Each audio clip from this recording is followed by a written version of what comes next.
Dash ou Mefarek. Dash c'est Dalchin. Et Mefarek c'est Mempe Resh Kouf. Dash ou Mefarek.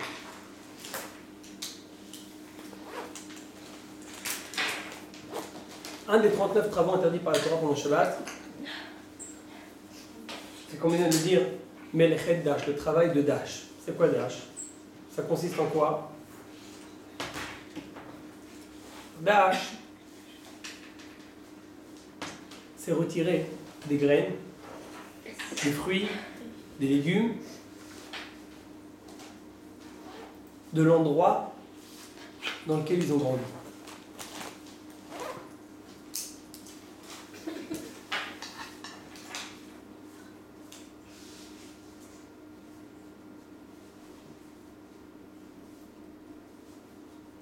C'est quoi des...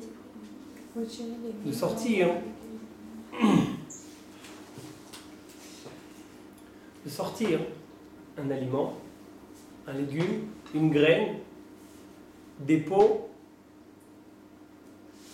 de leurs coquilles, ou même j'aurais dit même de leurs tiges.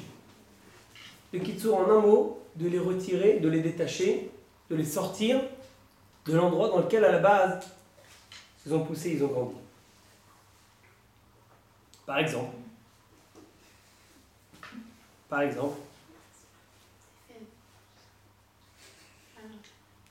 de retirer des graines de blé de leurs gerbes, de retirer des grains de blé par exemple de leurs épis, de leur peau qui les entoure, qui les enveloppe.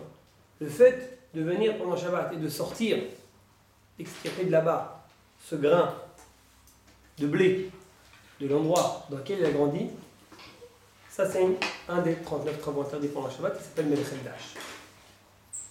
Les farek, vous savez quoi ça s'appelle en hébreu? Ça peut être démonté, mais sinon c'est extirper, retirer de l'endroit dans lequel il était là-bas, insérer à l'intérieur, fixé, accroché où il était là-bas, de le sortir de là-bas, de l'endroit dans lequel il grandit, ça c'est Melechet Dash. C'est bon? Ça c'est en un mot l'idée de Melechet Dash. Ok, bon, si c'est ça Melechet Dash, de retirer un aliment, un céréal, un légume, de l'endroit dans lequel il a grandi, de le détacher de là-bas, c'est Melechet Dash. Je ne parle pas quand il est encore accroché à la terre. Je ne parle pas que je retire un fruit de l'arbre. Ça c'est tolèche, ça c'est quelque chose d'autre. Je parle que même s'il a été déjà détaché de la terre, il n'est plus à la terre, il n'est plus accroché à la terre, il n'est plus mekoubar à la terre, mais de le retirer de l'endroit dans lequel il a grandi, ça c'est Melechet Dash. Si c'est comme ça, pour votre égorage, j'ai une question à vous poser. Alors comment est-il permis pendant le Shabbat de venir et de manger une noix? De venir, de briser une noix, de casser la coquille de la noix et de sortir de là-bas les morceaux de noix de leur coquille de l'intérieur dans lequel ils étaient. A priori, on retire un fruit de sa peau, de sa coquille, de l'endroit dans lequel il a grandi. Là-bas il a grandi, là-bas il était jusqu'à là maintenant, n'est-ce pas? Pourquoi dans ça, il n'y aurait pas un problème de sortir un aliment de l'endroit dans lequel il a grandi? Oui, maintenant je vous écoute. On peut le manger directement. Avec la coquille, on ne peut pas le manger. Non, quand on enlève la coquille. C'est mangeable quand on enlève la coquille. Pas comme un grain de... Ah, ok, non, alors ça va pas aider. Il y a même, je vais vous donner un autre exemple. Une date, mademoiselle Waki. Des fois, ça arrive encore avec la tige. De le retirer de là-bas, c'est mangeable déjà la date. Oui, mais c'est aussi l'endroit, elle est encore accrochée à la tige dans laquelle elle a grandi, n'est-ce pas? À laquelle elle était accrochée quand elle a grandi, n'est-ce pas? Dans ça aussi, il y a un problème de retirer. Mais pourquoi, alors, par exemple, une noix, il n'y aurait pas de problème de la retirer? Il n'y a pas d'endroit où elle a poussé. Il y a pas... Si, elle a poussé à l'intérieur de ça. De ressortir des grains de blé, des peaux qui l'entourent, alors ce sera aussi un problème. Mais dans ce cas-là, il n'y a pas de problème.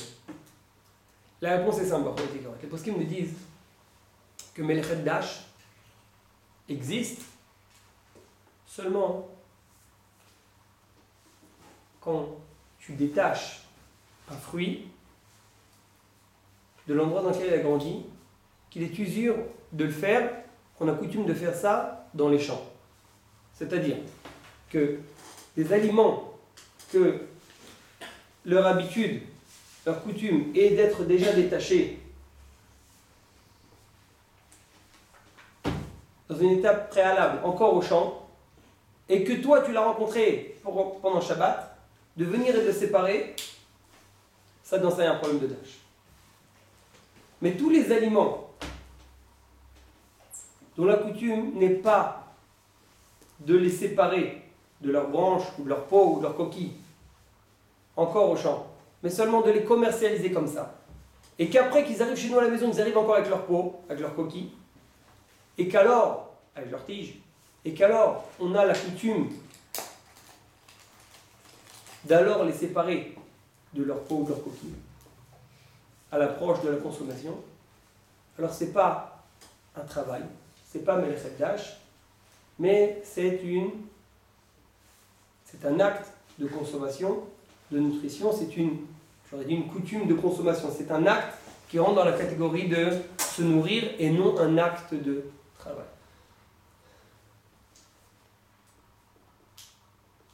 Ça nous rappelle un peu ce qu'on avait étudié ensemble, l'Ilchot Borer. Comme on l'avait dit à l'Ilchot Borer, la Torah ne nous interdit pas de manger pendant Shabbat. C'est la raison pour laquelle on a le droit de venir et de prendre, et même de séparer un aliment qui était mélangé avec un autre aliment, si c'est fait pour être mangé, si je respecte les trois conditions. On avait dit que les trois conditions, elles sont là, facteurs de fixer que l'acte que j'ai fait de séparer cette cacahuète de cette pistache-là, par exemple, c'était un acte de consommation, en respectant les trois conditions. Et si on ne respecte pas les trois conditions de Borer, alors on passe dans la catégorie de quelqu'un qui n'est pas venu se nourrir, qui ne fait pas un acte de consommation, mais un acte de travail. Vous vous souvenez? Donc avec les trois conditions, on opte pour un acte de consommation. Sans les respecter, on opte pour un acte de travail. Ici, c'est la même chose. Pour savoir est-ce que l'acte que tu fais en épluchant cet aliment, en cassant les peaux, en sortant de l'endroit dans lequel il a grandi, et savoir est-ce que c'est un acte de consommation, un acte de travail, ou Melechet Dash, ça dépend d'un facteur, c'est pas de trois. C'est est-ce que l'habitude de cet aliment-là est d'être séparé, extirpé de ses coquilles, de ses peaux, encore au champ, par exemple, dans le bois dans lequel il a grandi, ou seulement à l'approche de sa consommation. Les aliments qui sont commercialisés, qu'on achète déjà avec cette peau-là, et que on casse pendant ce Shabbat cette peau-là pour la manger, alors c'est pas un acte de travail, c'est un acte de consommation, c'est comme ça qu'on mange cet aliment. Il est commercialisé comme ça, il est vendu comme ça, c'est comme ça qu'il arrive chez nous à la maison, c'est comme ça qu'on le rencontre avec cette peau-là. Le fait de venir maintenant pendant Shabbat et d'ouvrir cette peau pour la manger, c'est pas un travail, mais c'est un acte de consommation. Mais si jamais j'ai rencontré un fruit pendant Shabbat, que d'habitude, de façon générale, il est détaché de l'endroit dans lequel il a grandi, il est sorti, extirpé de l'endroit dans lequel il a grandi au champ. Mais moi je l'ai rencontré, personne ne l'a détaché jusqu'à aujourd'hui. Et que je viens pendant Shabbat le séparer de là-bas, même si mon intention est de le manger et que ça se mange comme ça. Je vais vous donner tout de suite des exemples.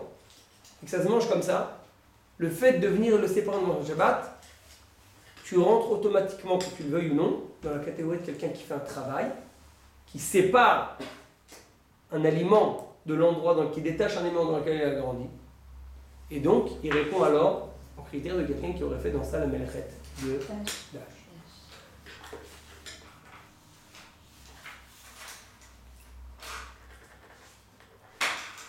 C'est la raison pour laquelle, comme j'ai dit tout à l'heure, si jamais quelqu'un qui voudrait manger des grains de blé, et que pendant Shabbat il a reçu, ou il avait déjà dans Shabbat une gerbe de blé, et qu'il vient pendant Shabbat l'ouvrir, alors il prend ça dans sa interdiction interdite par la Torah de Melechet Dash. Il en est de même pour des dates, que de façon générale les dates, elles arrivent déjà sans leur tige. Des fois quand on achète des grands paquets, il y a encore des tiges dedans. Alors il faut savoir que dans ça aussi il y a un risque de transgresser dans sa interdiction de Melechet Dash. Parce que comme de façon générale ça arrive sans cette tige-là, le fait de venir pendant Shabbat et de la détacher, même si mon intention est de le consommer et dans l'immédiat, il y aurait dans ça un problème de dash, tu détaches le fruit de l'endroit dans lequel il était accroché, dans lequel il a grandi, et donc il y aurait dans ça un problème. Il en est de même pour les marrons. Vous avez vu des marrons? Comment ça arrive? Les marrons, aujourd'hui, on les achète, c'est déjà avec une peau marron, n'est-ce pas? Mais à la base, vous savez comment ça vient? Dans une coque verte. Très bien. Si jamais on a cette coquille verte pendant Shabbat, le fait de le sortir de là-bas, de l'extirper de là-bas, c'est aussi de le retirer de l'endroit dans lequel il a grandi, et aussi dans un problème de dash. Si c'est une coque marron. Il en est de... Non, ce que j'ai dit, celle qui est marron, elle est déjà commercialisée comme ça, c'est comme ça qu'on a l'habitude de recevoir, c'est comme ça qu'on a l'habitude de consommer, dans ça, il n'y a pas de problème de dash. Mais je parle de la verte qui est avant, une couche dessous. Il en est de... C'est bon, c'est clair? Quand il tombe de l'arbre, il tombe dans une couche verte. On marche dessus et après ça sort. Si ça, pendant Shabbat, on le fait, mais le fait après d'éplucher de la coquille marron, dans ça, il n'y a pas de problème, puisque c'est le derech afila, c'est comme ça que ça se mange, c'est un acte de consommation et non un acte de travail. Il en est de même pour les amandes. Les amandes. Ouais, les amandes, je connais. Quand ils arrivent, il y a des pots. Si vous achetez une amande non clouilla, non. Non. Non, c'est. C'est pas les cacahuètes là qui sont à la Des noix. Excuse-moi, des dattes. Des dattes. Elles arrivent à la base dans une peau marron, sec, n'est-ce pas? Dur. Avant ça, si je ne me trompe pas, ça arrive aussi dans une peau verte avec un peu comme des poils dessus. Comme une pêche verte. Et alors ça aussi on le casse. On sort de là-bas. Et après il y a dedans la petite peau marron foncée. Et alors la petite peau marron foncée, c'est commercialisé aussi comme ça. Des fois quand après ça on achète des shkedim, des amandes, ça arrive avec la peau. Mais la peau verte qui se tient dessus, alors celle-là, elle est retirée de façon générale avant. Je vois que vous n'êtes pas d'accord. En France, on mange que avec la peau verte. Ah, ça se commercialise aussi des fraîches. Non, jamais, c'est que. On On achète des amandes. Jamais vu ça. Vous parlez d'amandes fraîches chez le marchand de légumes. J'ai jamais vu ça. C'est avec la peau verte. C'est jamais, déjà. Jamais vu d'amande. Bah, moi, j'ai jamais vu d'amande verte. Moi aussi. Non, j'ai déjà entendu ça. Ok. Là, vous parlez des noix, c'est qui sont chaudes. Là, il y a les amandes vertes et il y a les noix. Non, je parlais des On l'a jamais vu. Vous parlez des noix. C'est pas pareil. Non, les noix, c'est la peau dure, la marron, vous parlez. Oui, mais c'est quoi C'est vos évident. amandes? Il y a aussi des. Oui. Mais elle parle des amandes. C'est quoi comme amandes? C'est pas pareil. Parce C'est que des amandes fraîches, Elles sont pas. Elles sont vendues comme ça, les amandes vertes. C'est ce qu'elle dit. Ah oui? Mais est-ce que vous parlez pas de la même chose? Non, c'est. Ah d'accord. J'ai jamais vu ça. Si Bémet c'est commercialisé comme ça, alors ça répond aux critères de ce qu'on dit que dans les fins. Maintenant, on va prendre des carottes. Ça.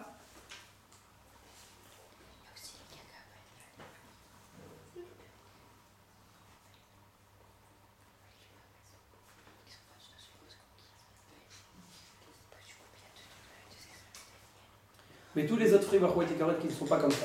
C'est-à-dire que tous les autres fruits qu'on rencontre avec une peau, avec une coquille, parce que c'est comme ça qu'on les achète, parce que c'est comme ça qu'ils sont commercialisés, parce que c'est comme ça qu'ils nous arrivent chez nous à la maison. Comme par exemple, vous aurez des noix, comme on indique, des cacahuètes. Les cacahuètes, des fois, ça arrive aussi avec la peau marron. Ça existe encore en France? Ouais. Quand on était petit, ça arrivait des fois avec la peau marron. Oui, ça se casse ou ça se mange? Ou des marrons, comme on a dit, des marrons qui arrivent dans leur peau marron. Ou des cerises, le fait de retirer la tige des cerises. Il n'y a pas aussi dans le problème de dash, quand même que ça grandit avec. Parce que c'est comme ça que ça arrive, c'est comme ça que ça se vend, donc ça, il n'y a pas non plus de problème. Ni dans les raisins, le fait de le retirer de leur grappe de raisin, ni dans l'ail, quand même qu'ils sont tous accrochés là-bas, ils ont grandi aussi comme ça. Donc ça, il n'y a pas de problème, parce que comme je viens de le dire, c'est comme ça qu'ils arrivent chez nous à la maison. Et donc dans ça, il n'y a pas de problème de les séparer, il n'y a pas dans ça de problème de dash. C'est pas un acte, le fait de les séparer, c'est pas un acte de melecha, mais c'est un acte de consommation. Mais c'est quoi les maïs? Les dates en général, elles Les sont fruits verts, les maïs. C'est l'âge. Tu veux qu'il Quand ça, mais souvent, des fois il y a ça et des fois il y a. Ça se mange pas cru, ça se mange cru. À part ça, c'est moukté. À part ça, il y a un autre problème dans ces maïs-là. C'est qu'il y a dans ça aussi beaucoup de tolaïm. Il faut faire attention. Ces maïs-là. Mais des fois, les dates, elles arrivent, elles sont vendues. Mais sinon, voilà. Ça se vend comme ça? Souvent, il y a un tout petit peu de feuilles, mais pas toute la feuille par exemple. Ça arrive aussi avec des feuilles. Mais pas beaucoup, juste pour faire un peu la déco. Il y en a moins que. Genre... Si ça se vend comme ça, que c'est commencé comme ça c'est bon. Mais Stam Kacha dans ça, il n'y a pas besoin d'arriver à ça, puisque de toute façon c'est moncté, c'est pas apte à la consommation. Et il y a aussi dans ça des problèmes de nettoyage, faire attention à ça. Oui. Des fois, les dates, comme les général, elles sont vendues avec des bâtons en eux-mêmes. C'est genre, c'est vendu comme ça, c'est pas le style que j'ai trouvé. Elles sont vendues avec des bâtons, ils vendent des grappes de dates. Il y a encore le bâton. Ils vendent que ça. Oui. Ce serait quand même interdit si c'est. Non, si c'est. Si c'est l'habitude, c'est pas intéressant. C'est l'habitude, mais la question c'est que on devrait aller selon chaque genre, selon chaque fruit, selon la réguloute de ce fruit-là, selon l'habitude de ce fruit-là. Donc des fruits où la majeure partie de ce fruit-là est commercialisé comme ça et pas comme ça, sans tige, et non avec la tige. Alors c'est possible que dans ça, il y aurait oui un problème de les séparer pour un cheveu. C'est clair? Ok, bah, donc dans ça, juste un dernier point, même quand on les retire, ces fruits-là,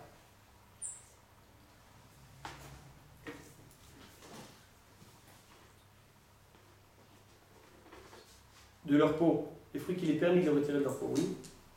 Quand on retire ces fruits de leur peau, alors, on se souvient tous très bien de ce qu'on a pris Bechot Boré, que c'était permis, mais seulement Avec les spaghettis. Ouais, dans l'immédiat et pas pour plus tard. Dans les peaux, dans les coquilles, il n'y a pas trois conditions, il n'y en a que deux, puisque pour retirer la peau, on est obligé, mais de ne pas le faire pour plus tard, seulement dans l'immédiat, et pas avec un clip spécial et bras, d'épluchement, et là, avec les mains, avec un couteau. Donc, même les peaux qu'on a le droit de retirer, comme on vient de dire, il n'y a pas dans ça de problème de dash parce que sont commercialisés comme ça, parce que c'est comme ça qu'on les achète. C'est vrai que dans ça, il n'y a pas de problème, mais il faut faire aussi attention, paramètres de Borer, et donc les retirer seulement, les éplucher seulement, dans les médias. et pas pour plus tard, et pas avec un clip spécial. C'est pas souvent fréquent ça, non? D'âge. Vous avez raison. Mais c'est une introduction pour ce qui est très simple. C'est à partir de là, Barouati Karot, c'est à partir d'ici, c'est à partir de cette interdiction-là,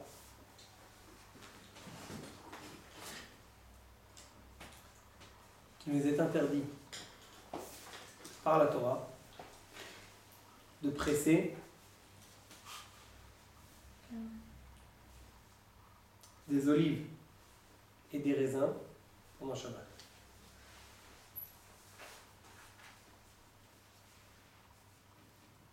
Quel rapport il y a entre presser des olives et des raisins pendant Shabbat avec ce qu'on vient de parler, avec Melech Dash, avec retirer un fruit de l'endroit dans lequel il a grandi? On retire le sucre. C'est tout simple. La Torah nous dit, la Torah considère que le jus de raisin et que l'huile d'olive, ils sont considérés comme des fruits. Ils sont considérés comme des fruits à part entière. Des véritables fruits. Contrairement aux autres jus qu'on aurait pu obtenir en pressant d'autres fruits.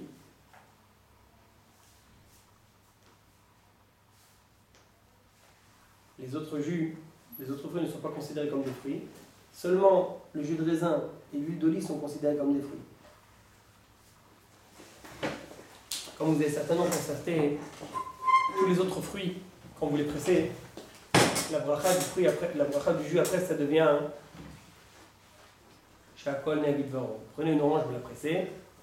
La bracha après du jus d'orange, c'est Shakol Nevid Varon. Pourquoi? Et sur le fruit avant et sur l'orange avant de la manger, c'était Boré Periaetz. Pourquoi après avoir pressé une orange, ça devient Shakol Nevid Varon? Parce qu'il n'y a plus de fruits. On ne mange pas le fruit, on a pressé le fruit. Maintenant, je bois le jus du fruit, il n'y a plus de fruits. Donc je ne peux pas dire sur ce jus-là, Boré Periaetz, il n'y a plus de fruits. Periaetz, c'est le fruit de l'arbre, et ici, il n'y a plus de fruits de l'arbre. C'est bon? Il y a de l'eau, il y a du jus, et il n'y a plus de fruits de l'arbre. Les deux seuls fruits que même après les avoir pressés, on fait encore une bracha Boré Peri, c'est l'huile d'olive et le jus de raisin. Sur le jus de raisin, on dit boré péri à Geffen. Et sur l'huile d'olive, on dit boré péri à Aïtz.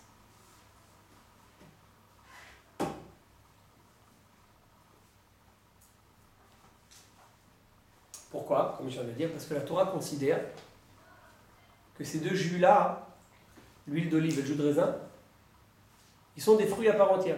Même quand tu les presses, ce qui sort du raisin, c'est un fruit, le jus de raisin. Ce qui sort de l'olive, c'est un fruit, l'huile d'olive.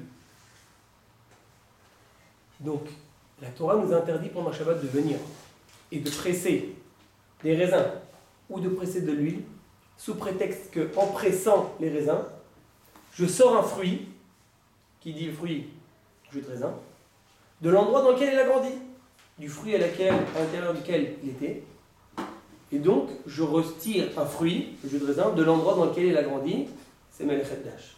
Il en est de même pour l'huile d'olive. En pressant une olive, et que j'obtiens alors du jus de raisin, de l'huile d'olive, je considère l'huile d'olive comme un fruit, et donc j'ai retiré ce fruit-là de l'endroit dans lequel il a grandi. Et on transgresse alors dans ça, la melacha, le travail de tâche. C'est clair? Les autres jus de fruits, les autres jus qu'on va obtenir avec d'autres fruits, par la Torah, ils ne sont pas considérés comme des fruits, les autres jus. Et s'ils ne sont pas considérés comme des fruits, les autres jus, alors il n'y a pas de melechet dash, puisque je n'ai pas retiré un fruit de l'endroit dans lequel il n'y a pas de fruit. Mais d'ordre rabbinique, c'est interdit. Nos sages nous ont interdit tous les autres fruits à presser, tous les autres, il y en a qui n'ont pas interdit, mais de façon générale, les autres fruits chazal, nos sages les ont interdits d'ordre rabbinique. Ils vont considérer leur jus comme un fruit, et donc ils ont interdit aussi de le faire sous prétexte que c'est melechet dash. D'un point de vue technique, ça ne change presque pas de savoir est-ce que c'est minatora ou midirabanan, parce que de toute façon c'est interdit. Mais je vous dis ça parce que ça va nous aider dans la suite des événements, dans la suite de ce chapitre-là. Il y aura 2-3 cas où il y aura des différences entre l'huile d'olive, le jus de raisin et les autres fruits, entre les raisins et les olives et les autres fruits, et c'est basé sur ça, sur le fait que l'olive et les raisins, le fait de les presser pendant Shabbat, c'est interdit minatora, et les autres fruits, c'est d'ordre rabbinique. Donc j'ai dit d'un point de vue technique, ça ne change pas, tous les autres fruits, on ne peut pas les presser non plus, les autres fruits, on ne peut pas les presser non plus, mais on s'en servira dans la suite des événements pour comprendre 2-3 points, 2-3 différences entre les olives et les raisins et les autres fruits, qui est basé sur ça, sur le fait que les olives et les raisins c'est minatora, et les autres fruits c'est seulement d'ordre rabbinique.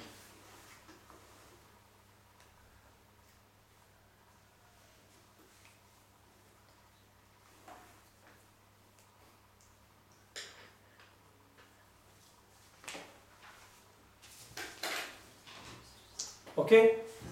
Donc selon ce qu'on vient de dire maintenant, par rapport et c'est déjà très important. Quelqu'un qui pendant le Shabbat, il arrive Shabbat matin, vendredi soir, et il se rend compte qu'il n'a pas de...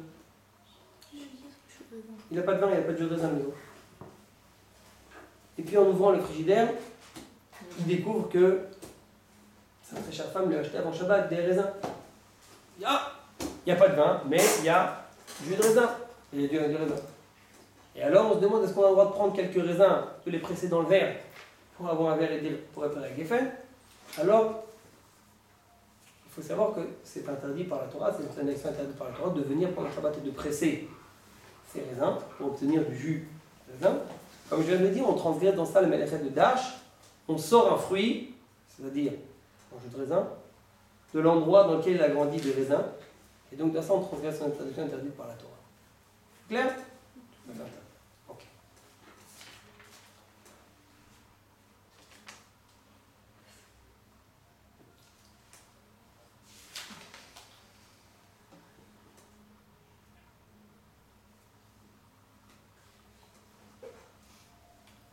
Il en est de même, comme je viens de le dire.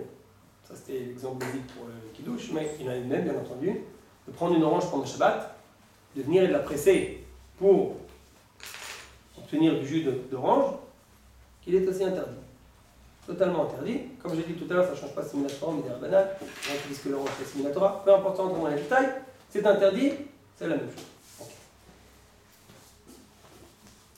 faut savoir qu'il n'y a aucune différence si je presse cette orange, ces raisins, avec un presse orange, un cli spécial pour presser, ou avec les mains ou avec un couteau, ou avec ce que vous voulez. Le fait même de le presser comme ça, il n'y a pas de différence. Dans tous les cas, on n'a pas le droit de presser ces fruits, presser les fruits pour obtenir leur jus pendant chaque.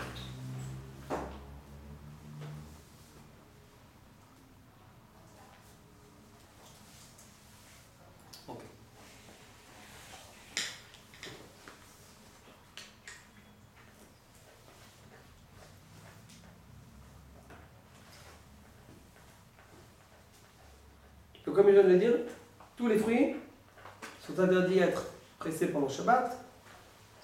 Chalka minatora, chalka midarban, ça ne change rien. Et pour obtenir le pendant Shabbat. Il y a un fruit barouet et carotte qui est plus léger. Je n'aurais pas dit qu'il échappe à la loi, parce que qui est plus léger que les autres fruits, c'est le citron.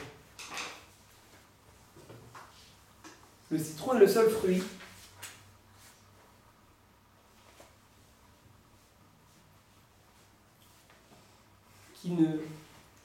que son jus n'est pas apte à la consommation telle qu'elle est. C'est-à-dire, contrairement à tous les autres fruits, quand on les presse les autres fruits, on peut boire leur jus qui est sorti tel quel, comme il est. Il n'y a pas besoin ni de le manger avec de l'eau, ni de rajouter du sucre. Il est buvable tel quel. Et donc, comme on a dit, quand tu obtiens un jus buvable, tu es considéré comme quelqu'un, on considère ce jus comme un fruit, et donc tu retires ce fruit-là en fait de l'endroit dans lequel on est dans un problème de tâche, n'est-ce pas? Mais le jus de citron n'étant pas consommable tel quel quand on presse, quelqu'un qui aurait rempli un verre de jus de citron, c'est un peu difficile de le voir tel quel.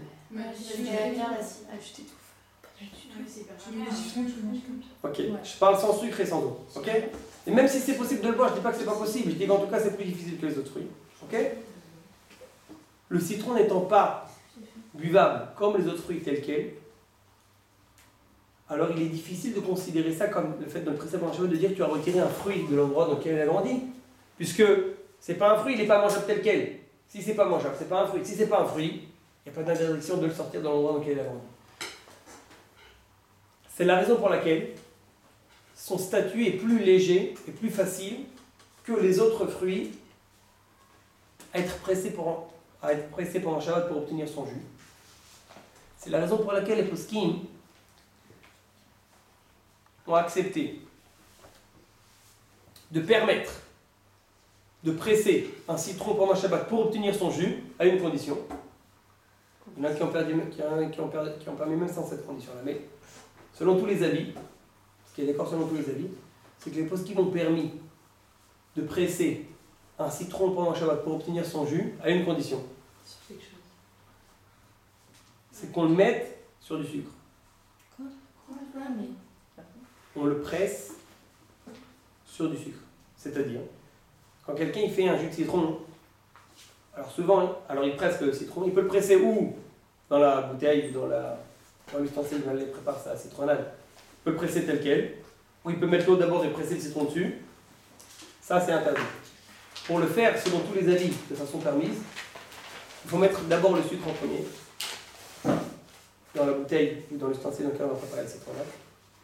Sur le sucre pressé, le citron, et alors ajoutez autant d'eau que vous voulez. Et sur un aliment, personne n'a le droit. Sur un élément, ça va être bien plus facile, on en parlera après. Je parle pour l'instant de presser un fruit pour en faire un jus, pour le boire, pas pour assaisonner un aliment. Je parle, jusqu'à présent, on a parlé seulement de presser des fruits pour obtenir leur jus et pour le boire. Donc j'ai dit que tous les fruits sont interdits, le raisin, le minatora, tous les autres fruits d'herbe. Et maintenant, je parle du citron. Que le citron, il y a une possibilité de le presser pendant Shabbat pour obtenir son jus et le boire, à une condition, comme ça devient permis selon tous les avis, c'est de mettre d'abord du sucre en premier, et après de presser sur ça le citron, et après de rajouter l'eau, comme vous voulez, et alors ça devient permis selon tous les avis, sauf le Chazon Ish, on en parlera après, de presser du jus de citron pendant Shabbat pour obtenir son jus et le boire pendant Shabbat. Pourquoi les poskim nécessitent de mettre ça sur du sucre? Ça enlève, C'est pas liquide. ça enlève le goût. On gagne, en pressant ça sur du sucre, de dire entre guillemets que je presse pour assaisonner le sucre. On reparlera après que presser du citron pour assaisonner une salade ou du poisson, c'est permis. Alors ici, entre guillemets, je gagne que quand je mets le sucre en premier et que je presse sur ça le citron, entre guillemets, je peux prétendre que je presse mon citron sur du sucre pour l'assaisonner, et donc ça ressemble à presser du citron sur du poisson sur une salade, et donc ça devient permis, après je peux mettre de l'eau. Pourquoi je dis seulement entre guillemets? Parce qu'en fait ici c'est faux. Ça, c'est faux. Je presse pas le citron pour assaisonner le sucre, et tout de suite après je vais mettre de l'eau, en fait c'est pour le boire. Mais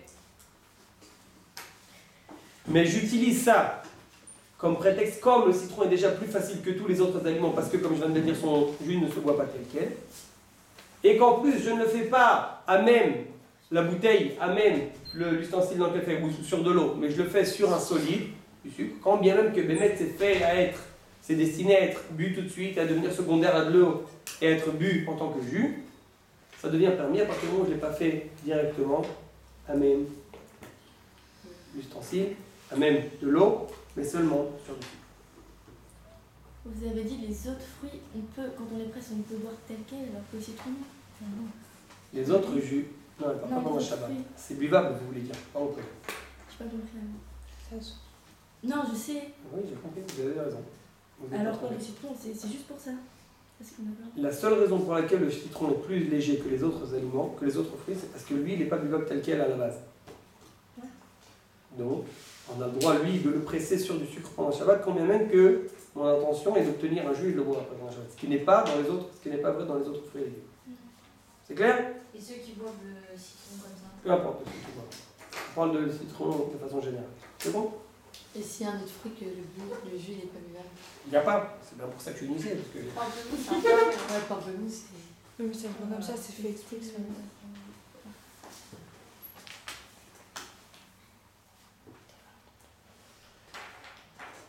Bah, donc je veux juste finir ce point-là et l'éclaircir. Donc on est tous d'accord. Il est interdit selon tous les avis de prendre une orange pendant Shabbat, de la presser pour obtenir son jus. Mais comme j'ai déjà écouté le cours, alors je sais que pour avoir du jus pendant Shabbat et pour le boire, bah, je vais prendre un peu de sucre. Je vais le mettre d'abord, je vais presser sur ça l'orange. Et après je vais boire le jus d'orange comme ça. Selon tous les avis, c'est interdit. Il n'y a que le citron qui échappe Qui veut comme ça. à la gravité des autres fruits. Oui, l'orange est interdite de la presser sur du sucre parce qu'à la base elle est buvable telle qu'elle. Donc on considère le jus d'orange comme un fruit, et si c'est un fruit, je ne peux pas le droit de le retirer non. Mais le citron, comme je viens de le dire, est le seul fruit qui échappe à la règle. Et on a le droit de le presser pour en boire son jus pendant Shabbat, à condition que ce soit sur du sucre. Je répète, par contre, que le clair soit clair. Tous les autres fruits, on n'a pas le droit de les presser pour obtenir leur jus pendant Shabbat pour le boire. Le seul fruit qu'on a le droit de presser pendant Shabbat pour le boire son jus, c'est du citron. Et même ça, c'est une condition. C'est d'abord de mettre du sucre et après. Il y en a qui permettent parfois des carottes pour pas qu'il y ait d'erreur. C'est souvent rentrer à la maison et après on me dit ah mais le Rovadé il permet même sans sucre, c'est vrai, le Rovadé permet même sans sucre. Mais étant donné qu'il y a beaucoup de poskim qui interdisent, chez les Sfaradim et chez les Ashkenazim, pour faire selon tous les avis, il n'y a rien de très difficile de mettre d'abord le sucre avant, puisque de toute façon on compte mettre du sucre, donc je ne vois pas la raison de permettre ça, alors qu'on peut faire selon tous les avis de façon halakha, la méadrine, sans marloquette, sans rien. De toute façon, qu'on met du sucre, on met d'abord le sucre, et après le citron, et après l'eau, et comme ça, ce sont tous les avis, et c'est halal. Tous les poskim permettent ce que je viens de dire, aussi bien chez les Sfaradim que chez les Ashkenazim, en mettant le citron d'abord, en mettant le sucre d'abord. Sauf le Chazonish. Le Chazonish, il dit que le citron, aujourd'hui, est déjà passé dans la catégorie de tous les autres fruits. Et donc, à son avis, le citron n'est pas plus facile que les autres fruits. Et donc, même si c'est en le faisant passer sur du sucre, à partir du moment où c'est pour le presser pour obtenir son jus et le boire, c'est interdit. La halakha, et carottes, comme la majeure partie des poskim, car gamma minag, celui qui fait comme le chazanish, t'as la bracha, mais ikar halakha, C'est bon? Donc la halakha, c'est pas une marloquette, il n'y a pas besoin d'un classement marloquette. La halakha, c'est permis à partir du moment où on met ça sur le sucre. Ni marloquette de ce côté-là, ni marloquette de ce côté-là. La halakha, on a le droit de faire du citron, un jus de citron dans le Shabbat, seulement en le pressant d'abord sur du sucre, et comme ça, c'est halak, mat selon tous les possibles. C'est clair? Il Il ne fait pas de jus de citron. Il le fait avant Shabbat. Ok, bon, c'est clair? Mademoiselle Seban, donc selon ça, une petite question. J'ai un verre de thé pendant Shabbat. Et en hiver, il y en a qui aiment bien presser du citron dans le... Vous avez le verre de thé déjà prêt. Et on vous demande, est-ce qu'on a le droit de presser la lamelle ou de citron dans le verre de thé pour le boire? Oui, je pense. Donc, le verre de thé il est déjà prêt. Hein. Donc vous avez dans votre verre de l'eau, du thé. Donc maintenant, si vous allez le presser maintenant, il ne va pas tomber sur du sucre, le citron. Il va tomber dans Le thé. Ah, bah alors. de l'eau, dans le thé. Alors, en fait, on n'a pas le droit. On n'a pas le droit. Mais si on met d'abord le sucre, le citron et après le thé. Vous avez raison. Mais je parle dans un verre de thé déjà fait. On n'a pas le droit pendant le Shabbat de venir et de presser du citron, comme il vient de le dire, parce que là il va tomber dans du liquide, dans de l'eau, et non dans du sucre, et non sur le sucre. Et donc dans ce cas-là, on a un problème de sochet, de dash pendant Shabbat. On aura le droit de poser dans notre verre de thé une rondelle de citron, sans la presser. Elle va libérer son goût. Je ne veux pas la presser, moi, ça c'est permis. Mais de la presser, c'est interdit. Ouais, Juste faire attention à un problème de bichoul quand vous mettez votre rondelle de thé dans l'eau. Si c'est dans un cliché, c'est interdit. Si c'est dans un cliché, c'est permis. Oui. C'est clair? Pourquoi c'est des verres d'âge sur un verre de thé? Parce que vous allez presser du citron pour en obtenir son jus et le boire. Vous n'allez pas presser sur un solide, sur du sucre, vous allez presser sur de l'eau. Comme prendre une bouteille d'eau remplie d'eau et presser dans ça du citron pour obtenir, c'est interdit. N'est-ce pas, mademoiselle? Non, on va. Non. Mais pourquoi pas? Parce que ça change pas le statut du truc. Si c'est pas du jus, si c'est pas un fruit, le citron. Je n'ai pas dit que c'était pas un fruit totalement, du tout. J'ai dit que c'est plus léger que les autres fruits et légumes. Et donc, on aurait le droit de le presser pendant Shabbat pour obtenir son jus. Dans ça, il est plus facile que les autres, parce que les autres, on n'a pas le droit de les presser pour obtenir le jus. Et la tomate. Mais, c'est une condition, c'est que ce soit sur du sucre. Mais c'est pas assez. Et à partir du moment où c'est sur de lait, à part Ouais, c'est pour ça. quand c'est pour. Ouais, c'est donné. Non, quand on met dans un Pour thé, assaisonner, pas c'est pour autre chose. boire Pour des carottes, assaisonner, vous ne faites pas ça pour boire le jus. Vous faites ça pour assaisonner un aliment. On en reparlera plus tard. le jus. Et le thé aussi. Je parle c'est juste- la même chose, non Quand on met du citron dans le thé, Oui, c'est pour donner du goût, c'est pour assaisonner. Oui, on le voit, mais. Moi, je parle pas. Moi, je parle. Bah, si, c'est La permission d'assaisonner, c'est seulement des solides. On en reparlera. C'est seulement d'assaisonner. Quand j'assaisonne un solide, alors on verra que le jus pressé obtient le statut du solide, et donc il y a dans ça pas de problème de dash, on en parlera après. Mais à partir du moment où c'est pour assaisonner un liquide, de l'eau, vous avez raison que c'est pour donner du goût à de l'eau, à un liquide, pour l'assaisonner. Mais comme c'est un liquide que je viens assaisonner de l'eau, donc ici on n'a pas la permission d'assaisonner, donc dans ce cas-là on n'a pas le droit de presser ça dans un verre de thé, il faudra presser d'abord sur le sucre. Donc pendant Shabbat, pour quelqu'un qui voudrait faire un thé avec du citron, Mademoiselle Marélie, et presser un citron, alors comment il devrait faire Mademoiselle Marélie? Quelqu'un qui pendant Shabbat il voudrait faire un verre de thé avec du citron, il voudrait presser un citron pour pouvoir boire son verre de thé avec du citron. Presser sur du sucre. Vous avez raison. Il y a juste pour éclaircir, il y a deux paramètres à prendre en considération. D'abord, un problème de dash, comme vous dites, c'est d'abord de presser le citron sur du sucre et pas sur l'eau ou pas dans le verre vide, sur du sucre. Et après que je le presse sur le sucre, alors maintenant, il n'y a plus de problème de dash. Deuxième problème qu'il faut prendre en considération, c'est que le jus de citron, lui, il est cru, il n'a pas été cuit. Donc maintenant, avec l'eau chaude, il faut faire attention de ne pas rentrer dans un problème de bichouille. Donc il faut faire attention que le citron, le jus de citron, il va rencontrer de l'eau, seulement qu'il soit déjà liché, pas avant, pas richonne, pas chéni. Donc, on prend un verre dans lequel on met du sucre et on presse le citron dessus. Et d'un autre côté, on prend un autre verre dans lequel on a versé de l'eau du concombre du mecham dedans. Donc le premier verre, ça va être un clicheni. Et de là-bas, je le fais passer dans un deuxième verre qui est cliché. Alors, je peux mélanger avec le citron et mon sucre mélangé. Mademoiselle, le louche. Et si on a le droit de couper avec un. Des fois, quand on coupe en tout petit, ça fait du jus. Ça va faire C'est pas grave. Je parle de Et la petit. tomate. On a le droit de faire du jus de tomate. On presse la tomate pour en avoir du jus. On prend le Non, jus. la couper en. Ah, on presse la tomate. On presse, c'est aussi interdit. Vous avez raison. Pourquoi? Parce qu'aujourd'hui, il est d'usure de faire du jus de tomate.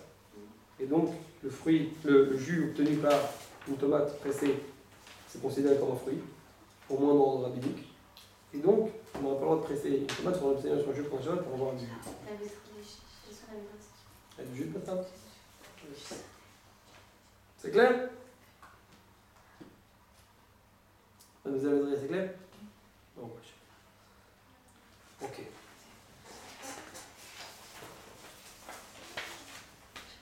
Une question. Oui. Si on veut mettre dans une salade de jus de citron, un restaurant, ce qui est sucré après, C'est solide. C'est là. Mademoiselle Volki, je vous on doit avant tu verras plus tard. de presser un citron pour en faire quoi? Non, si on met dans une salade. Pour assaisonner une salade. On en parle. Pour l'instant, je parle seulement de presser du citron pour en boire son jus. Pas pour assaisonner.